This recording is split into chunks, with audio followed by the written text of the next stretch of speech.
Salsabila Faridka Hanis Sukmawati. Yang ketiga, Fitriana Nurul Khotimah. Yang keempat, Regita Dwi Prawesti. Di sini kami akan sedikit menjelaskan tentang proses fotosintesis. Dimulai dari yang pertama, yaitu definisi fotosintesis. Menurut salah satu ilmu biologi, fotosintesis merupakan proses pengubahan dari energi cahaya ke energi kimia yang kemudian hasilnya disimpan dalam bentuk glukosa. Proses fotosintesis hanya bisa dilakukan oleh tumbuhan serta beberapa jenis ganggang atau kingdom protista. Untuk menghasilkan glukosa, tumbuhan sangat memerlukan cahaya, karbon dioksida atau CO2, dan H2O atau air. Proses fotosintesis ini berlangsung di dalam pigmen hijau yang terlibat dalam proses fotosintesis atau bisa disebut dengan kloroplas. Fotosintesis terjadi di daun yang terdiri dari beberapa bagian, yaitu epidermis atas dan bagian bawah daun, mesosfil daun, bundel vaskular, dan stomata. Sel-sel epidermis atas dan bagian bawah daun tidak memiliki kloroplas, sehingga fotosintesis tidak dapat terjadi. Dengan demikian, bagian tersebut hanya berfungsi sebagai pelindung bagi daun. Pada stomata terdapat lubang yang berada terutama pada epidermis bawah dan untuk pertukaran udara. Stomata akan membiarkan CO2 masuk dan akan mengeluarkan C2O. Bundel vaskular atau pembuluh darah yang terdapat pada daun merupakan bagian dari sistem transportasi tumbuhan, di mana air serta nutrisi bergerak di sekitar pabrik yang diperlukan. Yang kedua yaitu proses fotosintesis. Tumbuhan memiliki sifat autotrof, yang artinya bahwa tumbuhan dapat melakukan fotosintesis makanan langsung dari senyawa anorganik atau senyawa yang tidak memiliki atom karbon. Karbon dioksida dan air digunakan tumbuhan untuk menghasilkan gula serta oksigen yang berguna untuk mencukupi makanannya. Selanjutnya, proses fotosintesis meliputi yaitu A. Karbon dioksida yang berada di sekitar tumbuhan akan langsung diserap tumbuhan melalui jaringan stomata yang berada di daun. B. Air yang berada di sekitar tumbuhan akan juga langsung diserap tumbuhan melalui akar dan diteruskan ke daun melalui batang-batang tumbuhan. C. Tepat di siang hari, intensitas cahaya matahari yang turun langsung ditangkap oleh klorofil untuk proses fotosintesis. Klorofil sendiri merupakan pigmen hijau penangkap cahaya yang berada di kloroplas. D. Energi yang tadi sudah ditangkap oleh klorofil langsung akan mengubah air menjadi oksigen dan hidrogen. E. Kemudian, hasil pengubahan tersebut berupa hidrogen akan langsung digabungkan dengan karbon dioksida untuk dapat menghasilkan berupa zat makanan yang digunakan untuk kebutuhan tumbuhan tersebut, dan sisanya berupa oksigen akan dilepaskan langsung ke udara.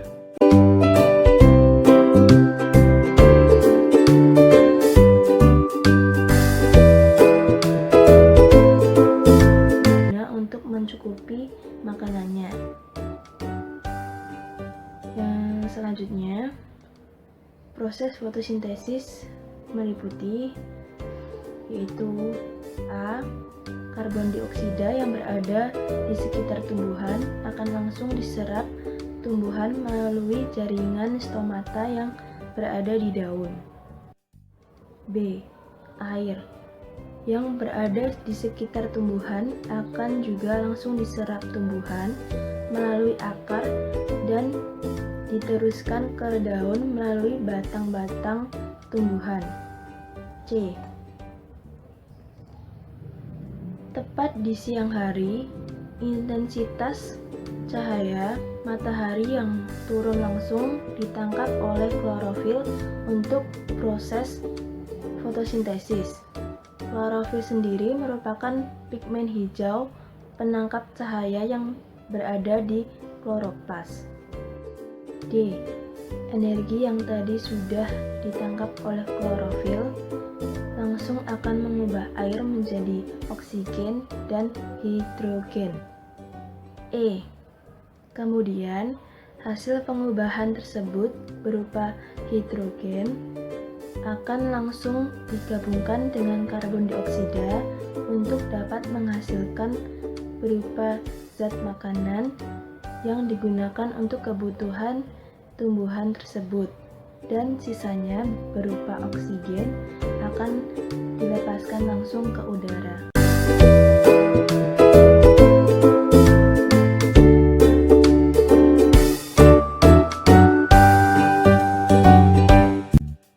Maka dari itu, penting sekali jika kita menjaga serta merawat tumbuhan agar tetap hidup dan tidak mati. Karena apa? Karena tumbuhan sangat diperlukan oleh manusia serta bagi makhluk hidup lainnya, yaitu untuk menjaga tingkat kebersihan oksigen yang tersebar di udara. Selanjutnya adalah faktor-faktor proses fotosintesis. Jika proses fotosintesis tidak memenuhi faktor penentu proses fotosintesis, maka proses tersebut tidak akan bisa terjadi pada tumbuhan hijau. Ada beberapa faktor tersebut, yaitu antara lain, yang pertama adalah intensitas cahaya. Proses fotosintesis, jika tidak ada cahaya yang menyinari tumbuhan, maka tidak akan bisa terjadi proses ini. Karena apa? Karena cahaya matahari adalah faktor terpenting. Itulah mengapa proses fotosintesis berlangsung di siang hari yang dimana matahari menyinari tumbuhan. Jika cahaya yang disinarkan maksimal, maka laju kecepatan reaksi akan ikut menjadi maksimal. Yang kedua adalah konsentrasi karbon dioksida. Konsentrasi karbon dioksida merupakan salah satu faktor luar yang mempengaruhi proses fotosintesis. Jika di udara karbon dioksida semakin banyak, maka akan semakin banyak pula jumlah bahan yang dipergunakan untuk proses fotosintesis. Yang ketiga adalah suhu. Pada suhu optimal, enzim-enzim pada tumbuhan dapat bekerja dalam proses fotosintesis dan tidak akan dapat bekerja jika suhu tidak optimal. Biasanya, kecepatan proses fotosintesis dapat meningkat bersama dengan meningkatnya suhu sampai batas toleransi enzim. Yang keempat adalah kadar air. Air merupakan salah satu kebutuhan dasar bagi semua tumbuhan untuk melaksanakan proses fotosintesis. Selain karbon dioksida, air juga salah satu kebutuhan dasar dalam proses ini. Ketika tumbuhan kekurangan membutuhkan air atau mengalami kekeringan, yang bisa menghasilkan stomata pada daun tumbuhan itu menutup dan bisa mempengaruhi penyerapan karbon dioksida. Maka akan terjadi pengurangan laju kecepatan proses fotosintesis pada tumbuhan itu sendiri. Yang kelima adalah hasil proses fotosintesis. Kecepatan laju proses fotosintesis akan naik apabila kadar fotosintat berkurang. Tetapi, laju kecepatan proses fotosintesis akan berkurang jika kadar fotosintat bertambah, bahkan bisa sampai berwarna jenuh. Yang keenam adalah tahap-tahap pertumbuhan. Pada tumbuhan kecambah, hasil fotosintesis jauh lebih tinggi dibandingkan dengan tumbuhan dewasa. Hal ini disebabkan oleh banyak energi serta makanan yang dibutuhkan tumbuhan untuk tumbuh pada tumbuhan kecambah. Yang selanjutnya adalah banyaknya oksigen. Kenaikan kadar oksigen bisa menghambat proses fotosintesis. Itu karena kadar oksigen adalah bagian untuk respirasi atau pernafasan. Yang terakhir adalah kandungan klorofil. Klorofil sendiri adalah faktor internal yang jika tidak ada proses fotosintesis akan terhambat, bahkan tidak akan bisa terjadi. Kandungan pada klorofil masing-masing tumbuhan itu berbeda-beda. Hal ini bisa ditandakan dengan warna pada daun tumbuhan. Jika warna daun tumbuhan itu berwarna kuning, artinya kandungan klorofilnya itu kurang. Tetapi sebaliknya, jika kandungan klorofil yang relatif tinggi ditandakan dengan warna daun tumbuhan itu berwarna hijau serta dapat mempercepat proses fotosintesisnya. Selanjutnya saya akan menjelaskan tentang yang reaksi kedua, yaitu reaksi gelap. Berikut ini menghasilkan gula dari bahan dasar karbon dioksida CO2 yang didapat dari udara serta energi yang didapat dari hasil reaksi terang yang berlangsung di dalam stroma atau ruang yang berada di kloroplas. Reaksi ini tidak membutuhkan energi yang berasal dari matahari, tetapi tidak akan bisa terjadi juga jika tidak adanya reaksi terang terlebih dahulu. Produk yang dapat dihasilkan oleh reaksi gelap ini berupa gula atau glukosa yang digunakan oleh tumbuh-tumbuhan untuk beraktivitas serta sisanya dapat disimpan sebagai cadangan. Selanjutnya, terdapat dua macam siklus, yaitu siklus. Selanjutnya, saya akan menjelaskan tentang reaksi yang terjadi pada proses fotosintesis. Ketika proses fotosintesis dapat menghasilkan reaksi yang berbeda, antara lain reaksi yang membutuhkan energi matahari atau disebut dengan reaksi terang, dan reaksi gelap yang tidak membutuhkan energi matahari tetapi tidak akan berlangsung bila tidak adanya terjadi reaksi terang terlebih dahulu. Nah, yang pertama saya akan menjelaskan reaksi terang. Reaksi ini merupakan proses yang menghasilkan ATP dan reaksi NADPH2 berlangsung di grana dan membutuhkan air.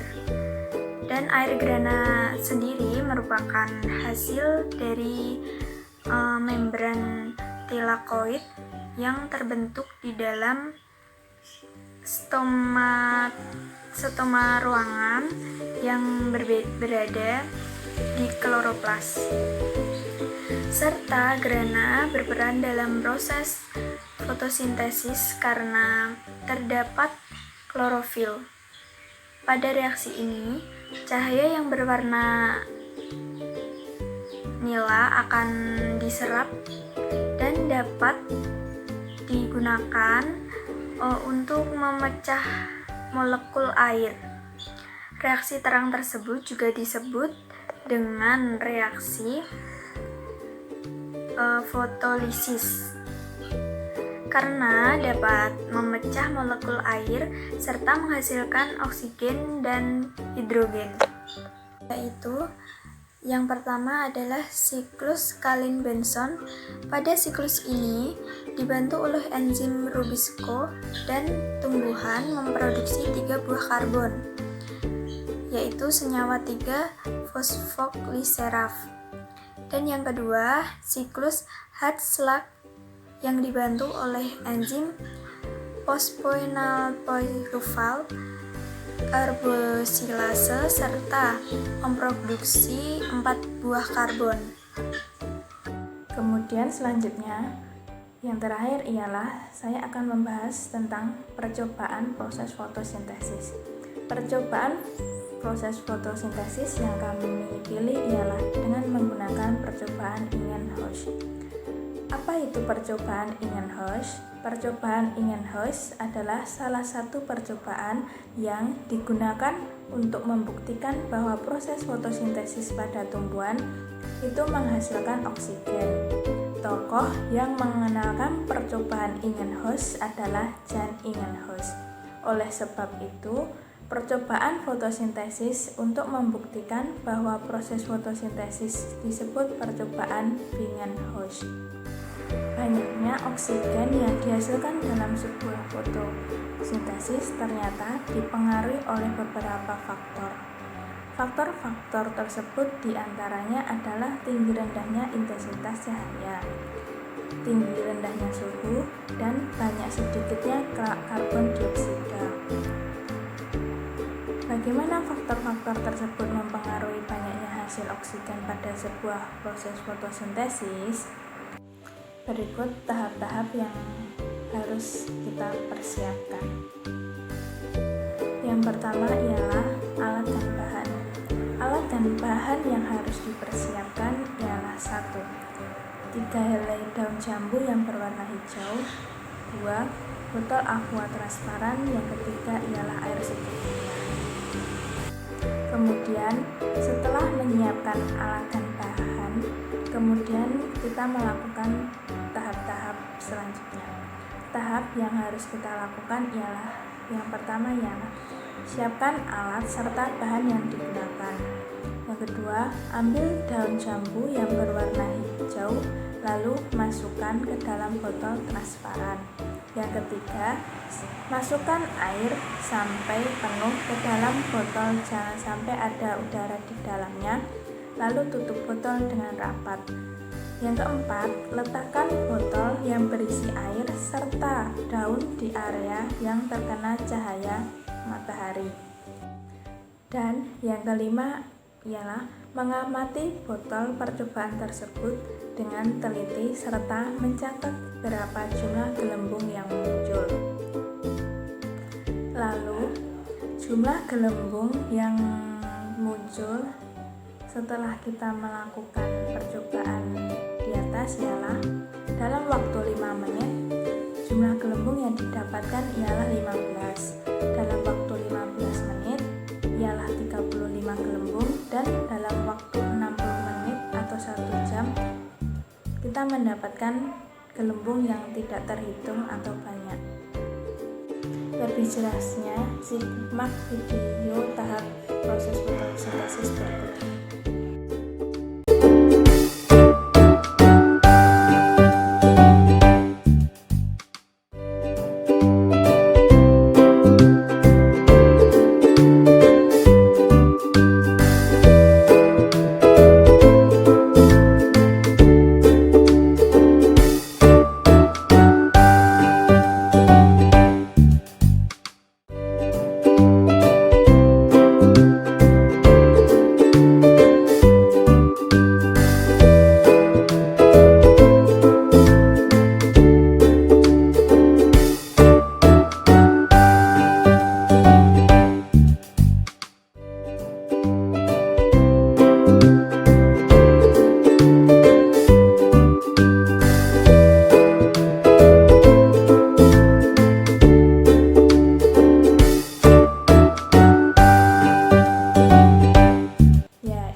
Video dari tahap-tahap percobaan dan hasil pengamatan yang telah kami lakukan. Setelah melakukan praktikum di atas, berikutnya adalah melakukan analisis kesimpulan yang dapat kita peroleh. Kesimpulannya ialah bahwa dalam percobaan fotosintesis berpengaruh pada kekuatan energi matahari. Jika semakin tinggi kekuatannya, maka akan semakin banyak pula energi yang terbentuk. Hal tersebut dibuktikan bahwa banyaknya gelembung-gelembung oksigen yang dihasilkan pada botol percobaan yang diletakkan di area yang terkena paparan sinar matahari langsung, serta laju proses fotosintesis berjalan dengan cepat. Dapat diketahui juga bahwa oksigen merupakan hasil dari proses fotosintesis. Hal itu dibuktikan adanya gelembung-gelembung yang muncul pada saat percobaan yang dilakukan tersebut. Cukup sekian dari penjelasan